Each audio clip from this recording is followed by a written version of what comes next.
ठाण्यातील ब्रह्मळा तलाव परिसरामध्ये 6 जुलैला सकाळी 8च्या सुमारास झाड अंगावरती कोसळून महिला जखमी झाली होती। दीपा चौधरी असं महिलेचं नाव आहे। त्यांच्या पायाला, नाकाला आणि मणक्याला गंभीर दुखापत झालेली असून ठाण्याच्या ज्युपिटर रुग्णालयामध्ये त्यांच्यावर उपचार सुरू आहेत। आतापर्यंत उपचारावरती साधारण 6 ते 6.5 लाख रुपये खर्च झालाय। ठाणे मनपाच्या वृक्ष प्राधिकरणाच्या दिसाळ कारभारामुळेच ही दुर्घटना घडल्याचा आरोप शेकापचे ठाणे शहर अध्यक्ष ऋषिकेश तायडे यांनी केलाय। त्याबरोबरच पीडित महिलेचा संपूर्ण वैद्यकीय खर्च मनपाने करावा आणि योग्य आर्थिक नुकसान भरपाई द्यावी अशी मागणी करत तायडे यांनी मनपा आयुक्तांना आणि त्याचबरोबर महापौर, उपमहापौर यांना निवेदन दिलंय। वरून ते मोठं झाड होतं ते माझ्या अंगावर आलं आणि त्याच्यामुळे मी एकदम दाबली गेली त्याच्या खाली आणि माझा पाय वाकडा झाला।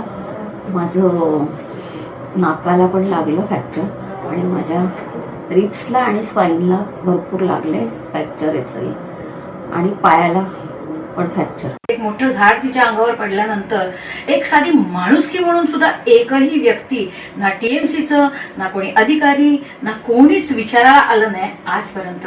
हे काय चाललंय? म्हणजे आमचं जवळजवळ 6-6.5 लाख खर्च झालाय, हा कोण देणार? याला कोण जबाबदार? कमीत कमी माणुसकी खातर तरी कोणीतरी यावं। माझी अशी इच्छा आहे की कोणीतरी यावं आणि आम्हाला नुकसान भरपाई ही मिळालीच पाहिजे। सकाळी 8 ते 9च्या सुमारास जसे त्या ब्रह्मळा तलावच्या इथे त्या पोचल्या, अचानकपणे त्यांच्या अंगावरती झाड कोसळलं, ज्यात त्या एकदम गंभीर त्यांना दुखापत झाली। त्यांच्या पायाला फ्रॅक्चर झालेला आहे, त्यांचं नाकाला फ्रॅक्चर झालेला आहे, त्यांच्या बरगड्यांना फ्रॅक्चर झालेला आहे, त्यांच्या मणक्याला देखील फ्रॅक्चर झालेला आहे। ते आज ज्युपिटर रुग्णालयामध्ये हे उपचार घेत आहेत आणि या 4 दिवसात त्यांच्यावर 4 शस्त्रक्रिया झालेल्या आहेत, ज्याचं बिल सुमारे 6 ते 6.5 लाख रुपये झालेलं आहे।